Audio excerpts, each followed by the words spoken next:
Hi, Eric Gimbal, ericgimbal.com, and today I'm going to tell you why your friend's advice may cost you a lot of money.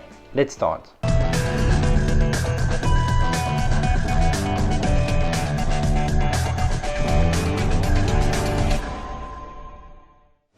When I speak about friend, I speak about friend in a wide definition, like a Facebook friend or people you don't actually know yourself, or you don't even have them as a friend in Facebook or a social network, but they do participate in the same groups or whatever, and you read what they say, all this. Why?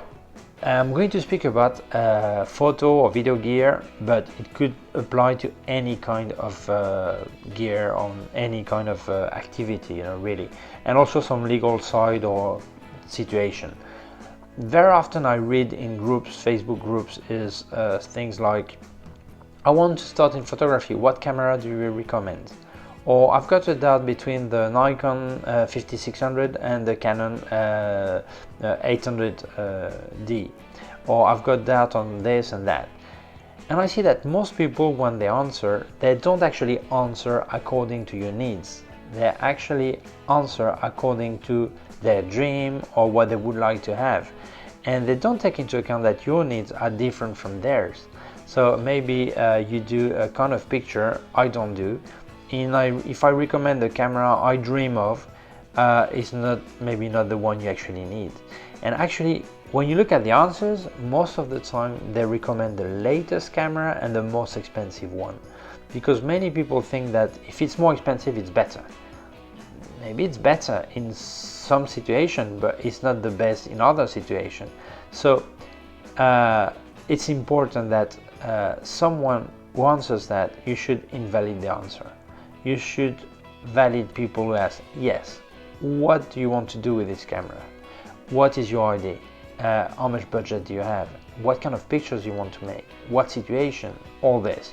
Because if they ask you, then they will orient you towards the right gear. But if they just answer according to what they would dream of, it's no good. And actually, I've got a small story about that. I had a medium format digital camera, a Mamiya 645 AFD2 with a ZD digital back, 21 megapixels. A few years ago, I got it stolen, so that's why you don't see it anymore. And I got it. How did that happen? I had some lighting system, ceiling light system, rails, and I was selling them. And a guy said, oh, I've got a friend who would be interested. He's got a studio, he would be interested. Actually, he's selling a medium format camera. Maybe you could exchange, and it would be fine for you. So, wow, I don't think he will accept, because what I sell is worth a lot less money than this Mamiya camera. So, well, speak to him anyway. So I spoke to the guy. He said, yeah, I am interested. I said, yeah, but this camera is worth a lot more. Said, don't worry about that. I said, what do you mean, don't worry? So I thought maybe it was stolen, but he had the invoice, the receipt of when he bought it. So I said, oh, let me see. He said, well, this camera has a long story. He had a friend, a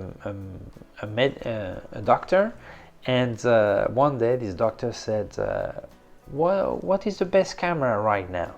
What's that? For me, I think right now the best camera is the Mamiya 645 AFD2 with the digital back, the ZD back, 21 megapixels is the best camera for me. Okay, 2 weeks later, the doctor comes back to his studio with the camera under his arm with 2 lenses. He says, and what's that? Well, I was in New York for a congress, so I bought it because you said it was the best camera. And the guys were like this, and okay. And a month later, the doctor comes back to the studio, says, listen, I can't use this camera, it's too slow. I want to make a picture of my kids, but they move too fast, and I want to go traveling with that, it's too big, all this. But you told me it was the best camera. I said, no, I told you it was the best camera for me as a photographer in my studio. That would be the best camera, my dream camera. I didn't say it was the best camera for you. Oh, I understand. Okay. Well, if you want, I sell it to you. He said, no, I can't spend that money. He had spent like $13,000. It was like 10,000 US dollars for the body and the 80 millimeter, another $3,000 for another lens. So I spent quite a lot of money. No? And the guy said, well, if you give me 3,000, that's fine. Okay, he get the cash and get the camera, and then he didn't use it that much anyway. So I got it.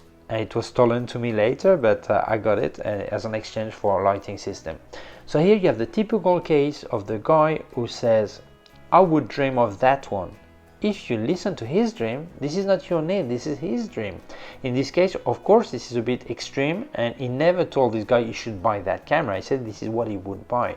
But very often people, when they comment, they actually tell you, buy that one. Not because they think it's the one you need.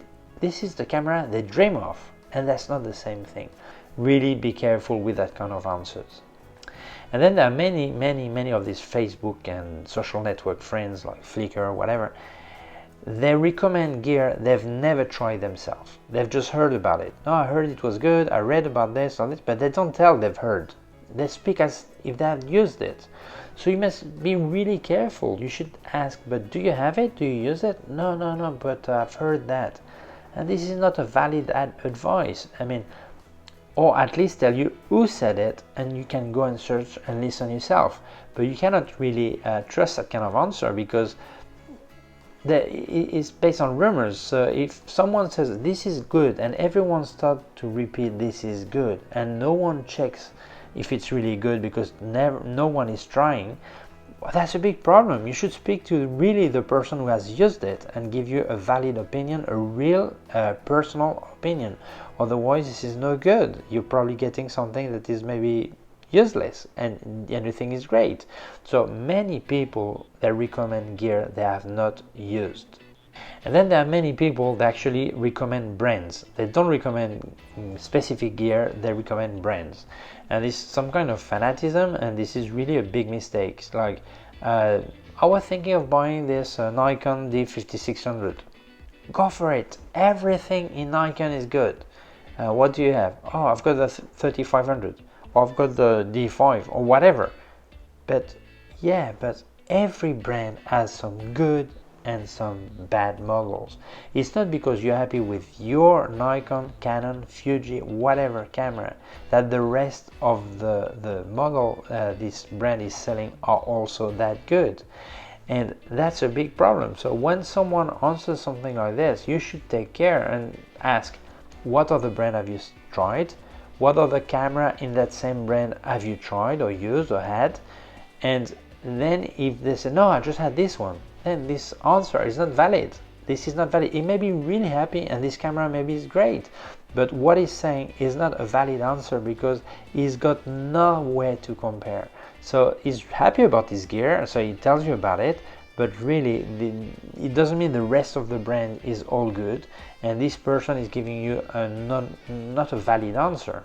And same thing, that some people, their answer, this is the best gear you can imagine. And you ask a bit more, say, yeah, this is a 50mm lens, for example. And oh, this is great, it's a brilliant lens. Okay, what other lens do you have? This one. And what other lens did you had before? None. This is my first lens. Okay. And how do you know it's good? Well, I'll show you a picture. And he sends you a picture of a landscape, or his kids, or family, or car, whatever.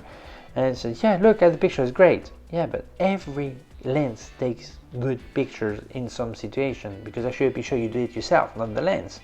So this is not a valid answer because he has no way to compare with other gear. And actually sometimes you see some people, you say, oh, I'm really happy with that lens. Okay, and a year later say, what about that lens? No, I sold it because I found a one that was a lot better. But what do you mean? No, because I have not tried anything else on that one. So if you had followed this advice, you would have bought something, and now you would have changed it, and you would still have it. So this is ridiculous. This is nonsense, really. If someone wants to speak about a lens, and he shows you a picture, this is not a valid answer. This picture is useless.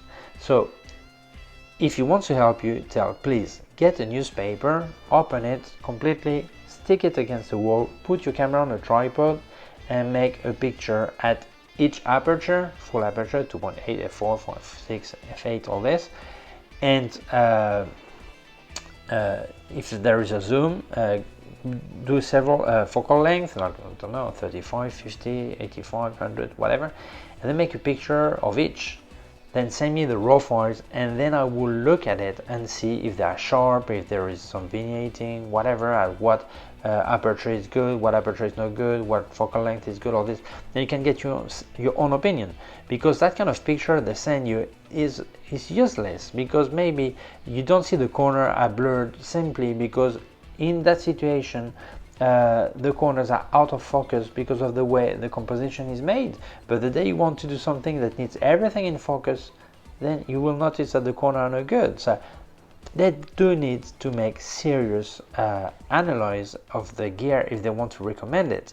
So this is something, this is very important. Actually, very often people listen to the wrong people speaking about lenses. No, there's a guy once, rest in peace because he died last year, and he called me like 1 hour.